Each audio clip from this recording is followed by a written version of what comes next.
नमस्कार दोस्तों, मैं सूरजलाल संत कबीर विद्यापीठ के इस ऑफिशियल यूट्यूब चैनल पर आप सभी समस्त छात्र एवं छात्राओं का हार्दिक स्वागत करता हूं। जैसा कि हम लोग अपने प्रमुख विषय इंडियन पॉलिटी एंड गवर्नेंस जो कि प्रतियोगी परीक्षाओं के संदर्भ में बहुत सारे एग्जामिनेशन जैसे यूपीपीसीएस, आरओ आगामी परीक्षाओं का आयोजन होने वाला है, उसके संदर्भ में आज हम लोग बात करेंगे प्रमुख रूप से इंडियन पॉलिटी।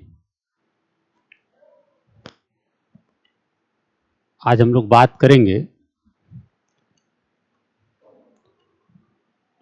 प्रमुख रूप से बात करेंगे फंडामेंटल राइट, मूल अधिकार यानी कि मौलिक अधिकार क्या है। ठीक है,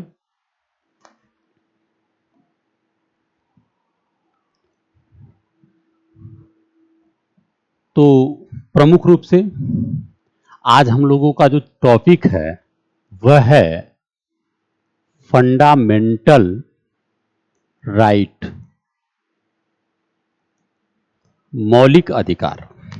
देखिए, मौलिक अधिकार एक मानव का अधिकार है।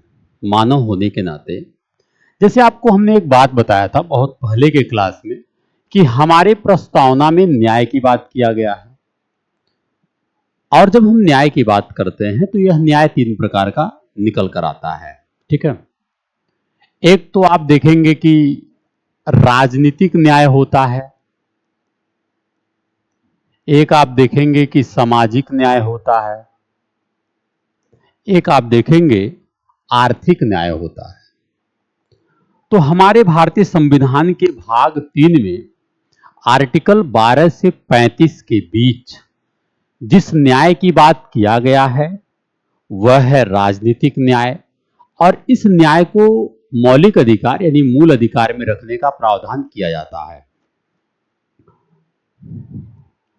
मूल अधिकार संविधान में उल्लेखित होते हुए एक ऐसा अधिकार है कि जो व्यक्ति के भौतिक व नैतिक विकास हेतु आवश्यक है।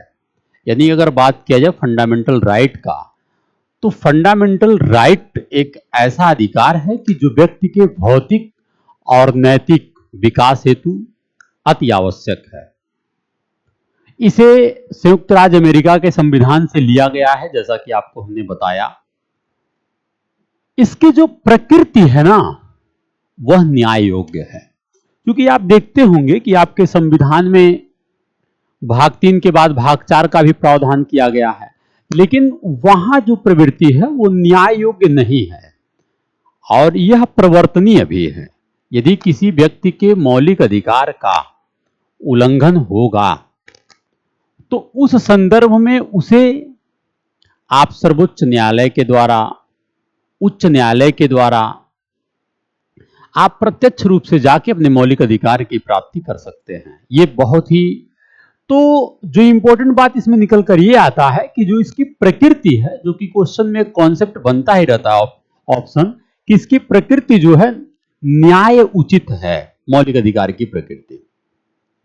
ठीक है, अच्छा, एक ये भी बात है कि आरंभ में आप देखेंगे जो मौलिक अधिकार है, फंडामेंटल राइट है, वो 7 प्रकार का था, लेकिन संविधान का 44वां संविधान संशोधन करते हुए वर्ष 1978 की बात है, संपत्ति के अधिकार को हटा दिया गया। इसे आर्टिकल 300 क में एक जो है कानूनी अधिकार के रूप में रख दिया गया, और इस प्रकार वर्तमान में सिर्फ 6 प्रकार के मौलिक अधिकार मिलता है। यह बेहद इंपॉर्टेंट प्रश्न यहां से बनते रहते हैं। ठीक है, अगर मैं बात करूं कि फंडामेंटल राइट का कुछ विशेषताएं क्या है इसका, तो ये आप जानेंगे कि जो मूल अधिकार है ना, ये न्याय योग्य है। ये बात आपको हमने बताया, क्योंकि इन अधिकारों के हनन होने पर आप, जो भारत की एक न्यायिक व्यवस्था है, आप न्यायालय जा सकते हैं, न्यायालय के द्वारा संरक्षण भी प्राप्त है, क्योंकि आपको पता है कि जो फंडामेंटल राइट है, जो मूल अधिकार है, वह किसी व्यक्ति को क्यों दिया गया है। क्योंकि मूल अधिकार आप नागरिकों के साथ साथ विदेशी व्यक्ति को भी प्राप्त है।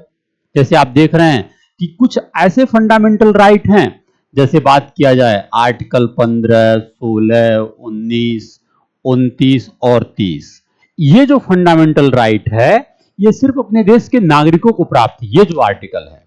लेकिन अन्य जो आर्टिकल है वो विदेशी व्यक्ति को भी प्राप्त है। तो व्यक्ति और नागरिकता वाले टॉपिक में हमने देखा था, ठीक है। तो फंडामेंटल राइट क्या है? व्यक्ति को यानी नागरिकों को राज्य के खिलाफ प्राप्त एक अधिकार है। क्योंकि राज्य का मतलब किसी देश से है, क्योंकि पॉलिटी की भाषा में उसको हम राज्य बोलते हैं, ठीक है। तो उसके प्राप्त अधिकार हैं। ये भी आज जान लीजिए कि मूल अधिकार सीमित नहीं है, और ऐसा नहीं है कि मूल अधिकार के ऊपर प्रतिबंध नहीं लगाया जा सकता है किसी भी व्यक्ति के फंडामेंटल राइट पर। इस पे युक्तियुक्त निर्बंधन जो है का प्रावधान किया गया है, ठीक है। और इसके साथ साथ संसद जो है अनुच्छेद 368 के तहत संविधान संशोधन की शक्ति के माध्यम से इनको घटा बढ़ा सकता है, ठीक है। और राष्ट्रीय आपातकाल, जब नेशनल इमरजेंसी आर्टिकल 352 जैसे विषय प्रचलन में रहता है, उस दौरान भी आप जानते हैं कि आर्टिकल 20 और आर्टिकल 21 को छोड़ करके, चूंकि आर्टिकल 20 और 21 एक इंपॉर्टेंट आर्टिकल है जो व्यक्ति के जीवन से संबंधित है, और आप जानते हैं कि किसी व्यक्ति के जीवन को बनाए रखना ये व्यक्ति का एक फंडामेंटल राइट है। तो इसी प्रकार अन्य को छोड़ करके, यानी आर्टिकल 20 और 21 को छोड़ करके आपात स्थिति में, इमरजेंसी के हालात में आर्टिकल 352 राष्ट्रीय आपात की स्थिति में आपका फंडामेंटल राइट जो है खत्म हो जाता है, इन दो आर्टिकल को छोड़ करके। और हमने जो बताया आपको 15, 16, 19, 29, 30 जो आर्टिकल है, जैसे 15 है, ठीक है, कि 15 कहता है कि धर्म, वंश, लिंग, जाति, ठीक है, के आधार पर, जन्म स्थान के आधार पर आप विभेद नहीं कर सकते हैं। आर्टिकल 16 है तो लोक नियोजन में अवसर की समता की बात करता है, लोक नियोजन में अवसर की समता, ठीक है। और आर्टिकल 29 है तो आप ये देखेंगे कि आर्टिकल 29 में भारत के सभी नागरिकों को अपने विशिष्ट भाषा, शैली, ठीक है, सारी चीजों को बनाए रखने का अधिकार है। आर्टिकल 30 अल्पसंख्यकों को शिक्षा से संबंधित अधिकार दिया गया है। तो ये जो है सिर्फ नागरिकों को प्राप्त है, और अन्य जो आर्टिकल है वो विदेशियों को भी प्राप्त है, ठीक है। इसके बाद ये रहा।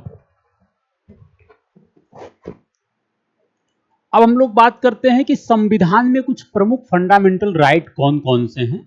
जैसे कि आपको हमने बताया कि 7 था, लेकिन एक हटने की वजह से 6 प्रकार के फंडामेंटल राइट बचते हैं आपका। समानता का अधिकार आर्टिकल 14 से 18, स्वतंत्रता का अधिकार अनुच्छेद 19 से 22, शोषण के विरुद्ध अधिकार 23 से 24, धर्म की स्वतंत्रता का अधिकार 25 से 28, संस्कृति और शिक्षा संबंधी अधिकार अनुच्छेद 29 से 30। इसके बाद संवैधानिक उपचारों का अधिकार एक ऐसा आर्टिकल है जिसके द्वारा मौलिक अधिकार को प्रवर्तनीय बनाया गया है, ठीक है। अगर बात किया जाए कि मौलिक अधिकार को प्रवर्तनीय बनाया गया है तो संवैधानिक उपचारों के अधिकार के माध्यम से ऐसा किया गया है।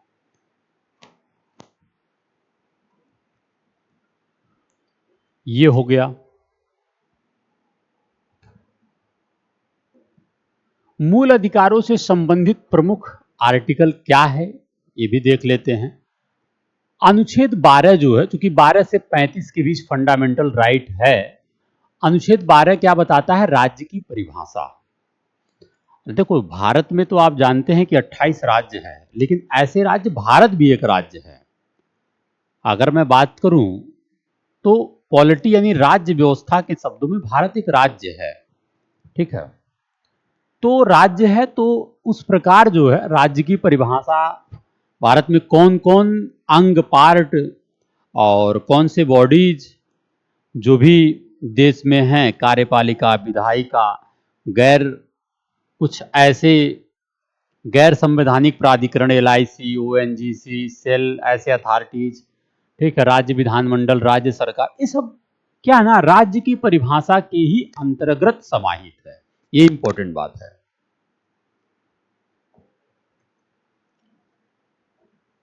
इसके बाद आप देखते हैं आर्टिकल 13,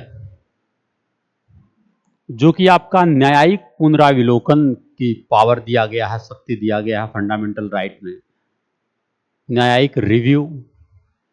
क्योंकि आपको पता है कि भारत में जो सरकार के 3 अंग हैं, विधायिका, कार्यपालिका, न्यायपालिका, आप देखते होंगे कि विधायिका और कार्यपालिका, कार्यपालिका विधायिका के ही अंतर्गत कार्य करता है, क्योंकि संसदीय शासन प्रणाली है। तो विधायिका और कार्यपालिका कोई ऐसा काम नहीं करेंगे जो मौलिक अधिकार से असंगत है, यानी उनसे नहीं मिलता जुलता है। उसके साथ साथ यदि हमारे मौलिक अधिकार के आर्टिकल के खिलाफ है या हमारे इंडियन कॉन्स्टिट्यूशन के खिलाफ है, तो उस बनाए गए कानून कि जहां तक वो उल्लंघन कर रहा उसको भी शून्य किया जा सकता है, या पूरी तरीके से उस कानून का अल्पीकरण या शून्य किया जा सकता है, क्योंकि आर्टिकल 13 में न्यायिक पुनराविलोकन की शक्ति के बारे में बताया गया है। ठीक है,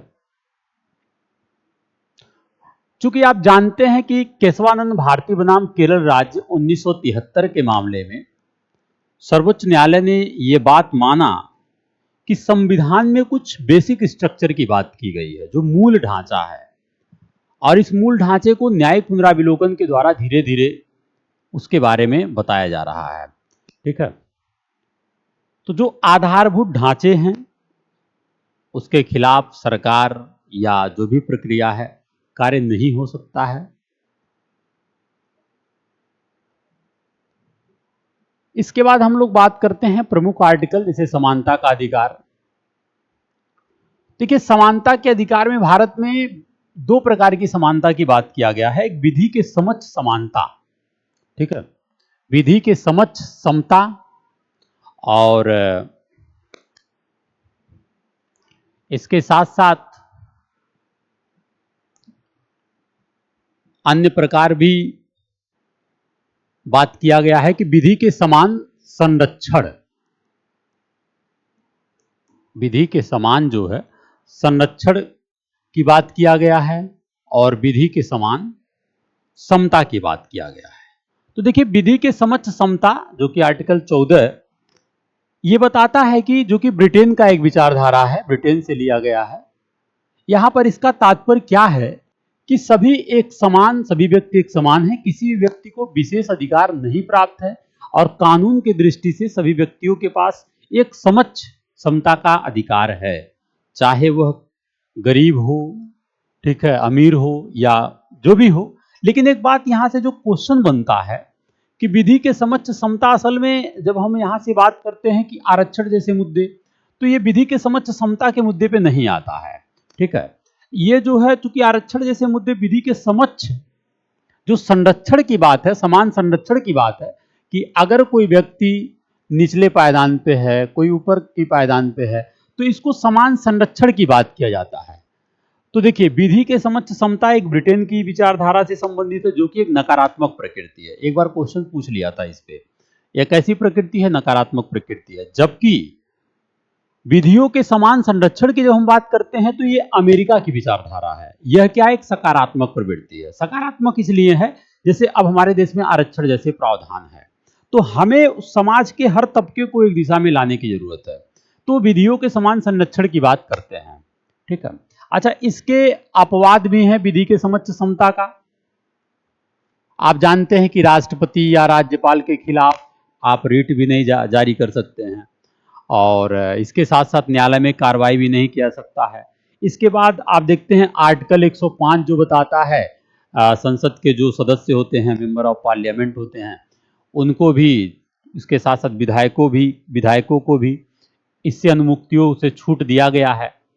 तो फिर विधि के समक्ष जो समता का, इसका कुछ अपवाद भी है जो आप जरूर इसको समझेंगे, और यह भी बहुत ही इंपॉर्टेंट है।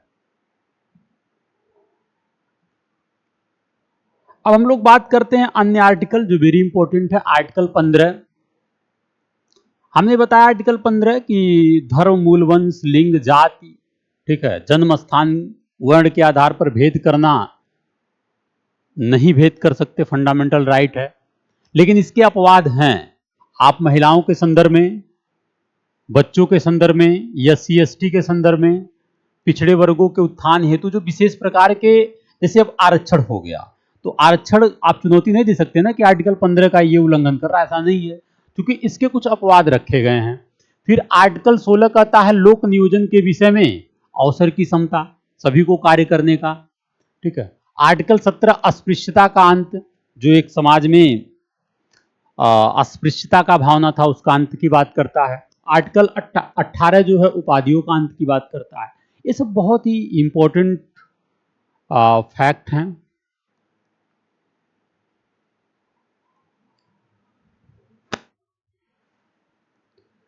अब हम लोग बात करेंगे स्वतंत्रता, ठीक है, 19 से 22 की बात करेंगे। आर्टिकल 19 से 22, आपको पता है कि आर्टिकल 19 में 6 प्रकार की स्वतंत्रता की बात किया गया है। जैसे आप देखेंगे शांतिपूर्ण, ठीक है, हथियार रहित सम्मेलन करने का अधिकार आपको जो है 19 ख में मिल जाता है। आप देखेंगे तो 19 ख में मिल जाता है। वही 19 क में आपको अभिव्यक्ति की स्वतंत्रता की आजादी, जिसमें प्रेस की आजादी, मीडिया की स्वतंत्रता 19 उसके खंड 1 क में है। फिर आप देखेंगे संगम या सहकारी समिति बनाने का अधिकार आपको मिलता है 19 ग में। इसी प्रकार आप देखेंगे भारत की किसी राज्य क्षेत्र में आबाद संरक्षण का अधिकार है, ठीक है, किसी विभाग में बसने, निवास करने, कोई भी वृत्ति, उपजीविका, व्यवसाय करने का भी अधिकार है। पहले जम्मू कश्मीर अपवाद था, वो भी शामिल हो गया, ठीक है, तो पूरे भारत की बात है।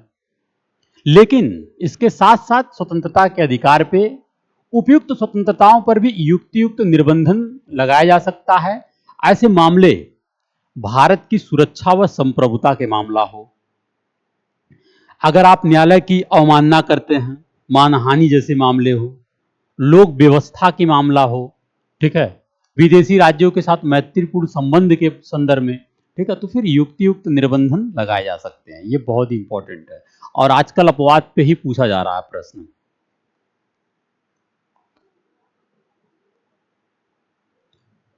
इसके बाद हम लोग बात करते हैं अनुच्छेद 20 के बारे में, जो अपराधों के लिए दोष सिद्धि के संबंध में संरक्षण की बात करता है। आर्टिकल 20 जो आपका है वो अपराधों के लिए दोष सिद्धि से संबंधित संरक्षण के बारे में बात करता है। यानी किसी व्यक्ति को आप एक ही अपराध के लिए, ठीक है, एक बार से अधिक आप अभियोजित और दंडित नहीं किया सकता। ऐसा नहीं है कि फिर दोबारा अपराध कर दिया तो दंडित नहीं कर सकते, कर सकते हैं, लेकिन इसका मतलब यह है कि एक ही अपराध के लिए एक बार से अधिक के तक आप उसके बाद दंडित, अभियोजित और दंडित नहीं कर सकते हैं, ठीक है। इसके अंतर्गत अपने ही विरुद्ध किसी को गवाही देने से भी आप बाध्य नहीं कर सकते हैं, जो आर्टिकल 20 कहता है अपराधों के लिए दोष सिद्धि से संबंधित अधिकार। इसके साथ साथ आप देखते हैं आर्टिकल 21 प्राण एवं दैहिक स्वतंत्रता, जो कि बहुत ही व्यापक अवधारणा है, ठीक है। ये भी धीरे धीरे आप देख रहे हैं कि मूल ढांचे के अंतर्गत न्यायपालिका इसको जोड़ता चला जा रहा है। यानी किसी व्यक्ति को उसके प्राण एवं दैहिक स्वतंत्रता से विधि द्वारा स्थापित प्रक्रिया के अनुसार ही वंचित किया जा सकता है, अन्यथा नहीं, ठीक है। क्योंकि आर्टिकल 21 में जीवन का अर्थ केवल जीवित रहने तक सीमित नहीं है, ठीक है, बल्कि इसमें मानवीय गरिमापूर्ण जीवन जीने का अधिकार व स्वच्छ पर्यावरण बहुत ही व्यापक है, स्वच्छ पर्यावरण का अधिकार आदि विषय शामिल हैं इसमें पूरे तरीके से। इसके बाद बात करते हैं हम लोग आर्टिकल 22 पे। ये क्या कहता है कि कुछ दशाओं में गिरफ्तारी और इससे संबंधित संरक्षण का प्रावधान किया गया है। आर्टिकल 22 के तहत आप जानते हैं कि किसी व्यक्ति को गिरफ्तार करने पर उसके कुछ अधिकार बताए गए हैं। जैसे कि आप जानते हैं कि गिरफ्तारी का कारण जानने का अधिकार है उसको, अपनी रुचि के अनुसार वकील को मामले को कोर्ट में प्रस्तुत करने का अधिकार दिया जाता है। साथ ही साथ गिरफ्तार हुए व्यक्ति को 24 घंटे के अंदर जो है मजिस्ट्रेट के समक्ष प्रस्तुति, लेकिन एक बात इसमें जोड़ने की है, इस 24 घंटे में अवकाश यात्रा में लगा समय शामिल नहीं है, जो कि यहां से क्वेश्चन बनते रहते हैं, ठीक है। फिर निवारक निरोध जैसे प्रावधान, आप जानते हैं कि कभी कभी सरकार जो है शक या शंका के आधार पर भी लोगों को, अपराधियों को, ठीक है, गिरफ्तार किया जा सकता है। नजरबंदी जिसको बोलते हैं, अपराध करने से पूर्व ही संदेह के आधार पर किसी व्यक्ति को रोकना या गिरफ्तार करना, ठीक है। देखिए, हालांकि इसका उद्देश्य होता है जो कानून व्यवस्था है उसको बेहतर बनाए रखना। इसका उद्देश्य है कि जो कानून व्यवस्था है उसको बेहतर बनाए रखना, ठीक है। अब सरकार ने इसके संदर्भ में बहुत सारे कानून भी संसद के माध्यम से, सरकार ने इसके संदर्भ में संसद के माध्यम से सरकार ने बहुत से कानून भी बनाए हैं। जैसे आंतरिक सुरक्षा अधिनियम 1971 में बना है, मीसा आप जानते हैं, ठीक है, आंतरिक सुरक्षा अधिनियम। और राष्ट्रीय सुरक्षा कानून जो एनएसए है 1980 में लाया गया था, ठीक है। इस प्रकार मीसा, एनएसए जैसे कानून के तहत गिरफ्तार व्यक्ति को 3 माह से, देखिए अगर आप ऐसे कानून, चाहे एनएसए हो, मीसा हो, ठीक है, ऐसे कानून के तहत किसी व्यक्ति को आप गिरफ्तार कर रहे हैं तो आप 3 माह तक उसे रख सकते हैं। उसके बाद ये नहीं रखना चाह रहे हैं तो आपको एक जो है सलाहकार बोर्ड की सिफारिश जरूरी पड़ती है। और ऐसे व्यक्ति को, ये भी जान लीजिए, इस कानून के तहत गिरफ्तार व्यक्ति को मजिस्ट्रेट के समक्ष प्रस्तुत करना भी अनिवार्य नहीं है, ठीक है। तो हालांकि इसका दोषारोपण भी हुआ है, हालांकि हम लोग इससे बहुत ज़्यादा इस विषय पे नहीं चर्चा करना है। मामला यह है कि क्वेश्चन क्या बन सकता है। तो जो इसको जो है 44वां संविधान संशोधन 1978 में जो ये प्रिवेंटिव डिटेंशन है, इसकी अधिकतम अवधि जो है 3 महीने से घटा करके अब 2 महीने कर दिया गया है, ठीक है।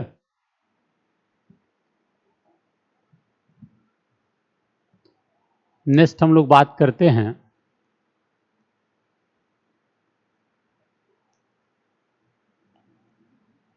आर्टिकल 23 और 24, बहुत इंपॉर्टेंट, शोषण के विरुद्ध अधिकार। आर्टिकल 23 और 24 शोषण के विरुद्ध अधिकार, क्या है मामला। आर्टिकल 23 मानव का दुर्व्यापार और बेगार बलात्श्रम जैसे मामले पर प्रतिषेध एवं रोकने का प्रयास करता है बच्चों के संदर्भ में, ठीक है। चूंकि आप देखते होंगे कि बहुत सारे ऐसे काम में बलात्श्रम, ठीक है, बेगार काम कराया जाता है, तो आर्टिकल 23 इस पर रोक लगाता है। फिर आर्टिकल 24 का आता है कारखानों आदि में बच्चों के नियोजन पर प्रतिबंध, यानी 14 वर्ष से कम आयु के किसी बच्चे को किसी कारखाने में काम करने के लिए आप नियोजित नहीं कर सकते हैं। ये भी फंडामेंटल राइट आर्टिकल 24 के तहत बताया गया है, ठीक है। फिर हम लोग बात करते हैं अनुच्छेद 25 से 28, तो धर्म की स्वतंत्रता है। देखिए, आपके प्रस्तावना में भी हालांकि 42वें संविधान संशोधन 1976 में पंथ निरपेक्षता शब्द जोड़ा गया है, क्योंकि देखिए अगर, लेकिन वही मूल अधिकार में आपके आर्टिकल 25 से 28 के बीच धर्म की स्वतंत्रता की बात की गई है। धर्म के संदर्भ में पूरी तरीके से आप स्वतंत्र हैं, किसी भी धर्म को अपनाएं, कोई भी कार्य व्यवसाय करें, ठीक है। तो इस प्रकार आर्टिकल 25 बताता है कि सभी व्यक्ति को अपने अंतःकरण की स्वतंत्रता और धर्म के अबाध रूप से माने गए आचरण और प्रचार करने का समान अधिकार है, लेकिन इसके साथ साथ इस पे युक्त निर्बंधन भी बताए गए हैं। ऐसा आप धर्मांतरण नहीं कर सकते हैं कि जबरदस्ती किसी को बुला करके नहीं ये धर्म अपना लो, ऐसा नहीं कर सकते। तो इस पे भी युक्त प्रतिबंध हैं, ठीक है। सब स्वतंत्रता और स्वच्छता पे ही निर्भर है।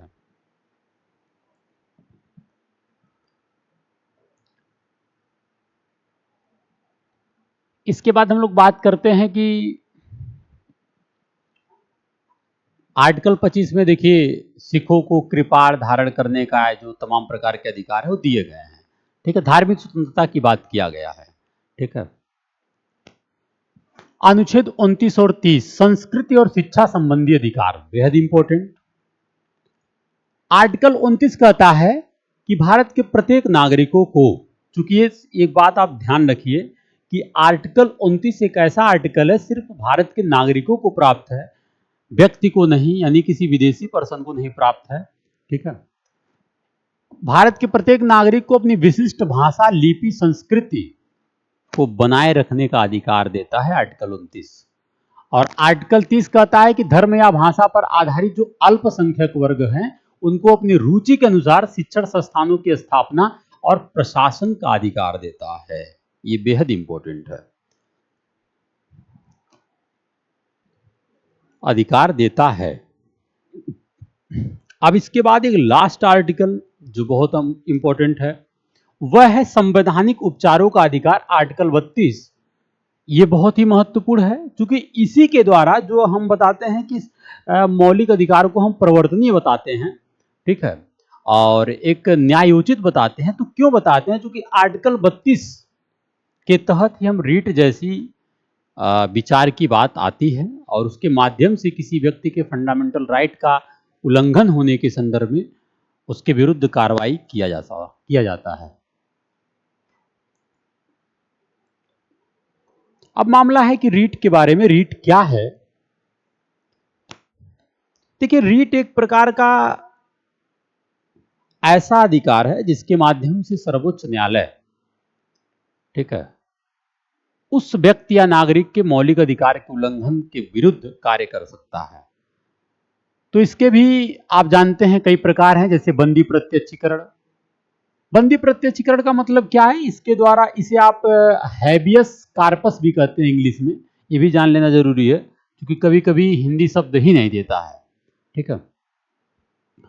तो बंदी प्रत्यक्षीकरण द्वारा आप जानते हैं कि न्यायालय द्वारा उस व्यक्ति को आदेश देता है कि किसी भी व्यक्ति को, यदि वह अपराध किया है, अपराध प्रवृत्ति का है, तो उसे आप 24 घंटे के भीतर न्यायालय के समक्ष प्रस्तुत करेंगे।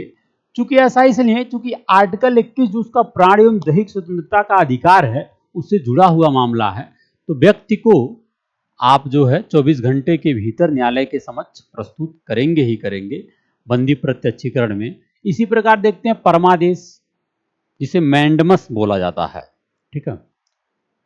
यह क्या है ना, इसके माध्यम से किसी लोक अधिकारी अगर वो अपने कार्यों को सही ढंग से करने की न स्थिति में हो, कोई भी सार्वजनिक पदों पर बैठा प्राधिकारी है, तो उसको आदेश दिया जा सकता है कि आप अपने कार्यों को सही दिशा में कार्य करें, ठीक है, परमादेश। इसी प्रकार प्रतिषेध, प्रोहिबिशन, ये क्या है? इस रीट का मुख्य उद्देश्य क्या है? कोई भी सबऑर्डिनेट जो न्यायालय है, जो सबऑर्डिनेट है, अधीनस्थ न्यायालय है, जब अपने अधिकारिता का अतिक्रमण करने का प्रयास करता है, देखिए दो रीटें हैं, एक है प्रतिषेध, एक है उत्प्रेषण। उत्प्रेषण में आवश्यकता से अधिक अतिक्रमण कर दिया है, लेकिन प्रतिषेध में क्या है? यह मामला है कि अधीनस्थ न्यायालय अपने जो है, जो उसकी एक कार्य करने की अधिकारिता है, उसका अगर वह प्रयोग गलत दिशा में कर रहा है, अतिक्रमण करने का प्रयास कर रहा है, तो फिर सर्वोच्च न्यायालय या उच्च न्यायालय प्रतिषेध रीट जारी कर सकता है। उत्प्रेषण, यह भी किसी वरिष्ठ न्यायालय द्वारा ही जारी किया जाता है, लेकिन जब अधीनस्थ न्यायालय या न्यायिक निकाय जो अपनी अधिकारिता का उल्लंघन कर रहा है, ठीक है, एक तो करने का प्रयास कर रहा है और इसको लग रहा कर रहा है ये काम, ठीक है, तो उस संदर्भ में हम उसको रोकने के लिए उत्प्रेषण रीट जारी किया जाता है सर्वोच्च न्यायालय या उच्च न्यायालय के द्वारा।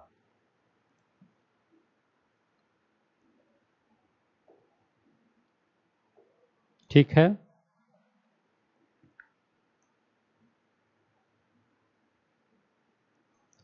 इसके बाद है अधिकार परीक्षा, लास्ट। अधिकार परीक्षा रीट ये बताता है कि जब कोई व्यक्ति या सार्वजनिक पदों पर बैठा हुआ कोई प्राधिकारी अपने कर्तव्यों का निर्वहन सही मामले में ना करे, तो उसके विरुद्ध जो है, और उसकी पद की वैधानिकता, अपने कर्तव्यों की कार्य भी नहीं कर रहा और वो पद पे जो बैठा है उसकी वैधानिकता क्या है, ठीक है, उसकी पद की वैधानिकता के जांच के लिए भी अधिकार परीक्षा रीट जारी किया जाता है, ठीक है, ये इंपॉर्टेंट बात है। इसके साथ साथ आप एक मामला और है जनहित याचिका, PIL, पब्लिक इंटरेस्ट लिटिगेशन जो है PIL है। जनहित याचिका एक ऐसी, आज का वर्तमान समय में ऐसा एक याचिका जिसके माध्यम से कोई अन्य व्यक्ति या संस्था किसी पीड़ित की ओर से न्यायालय के समक्ष प्रश्न उठाता है। हालांकि वर्तमान समय में अब स्वतः संज्ञान के माध्यम से भी न्यायालय द्वारा मीडिया रिपोर्ट, सोशल साइट्स आदि को आधार बना करके कार्रवाई किया भी जा रहा है, ठीक है। और भारत में जनहित याचिका के जनक जो है न्यायाधीश भगवती को माना जाता है, पीएन भगवती, ठीक है, पीएन भगवती को माना जाता है। तो ये रहा इंपॉर्टेंट बात फंडामेंटल राइट के संदर्भ में। आगे हम लोग बात करेंगे कि भाग 4 राज्य के नीति निर्देशक तत्व, ठीक है, तो उसको भी बात करते हैं। जय हिंद।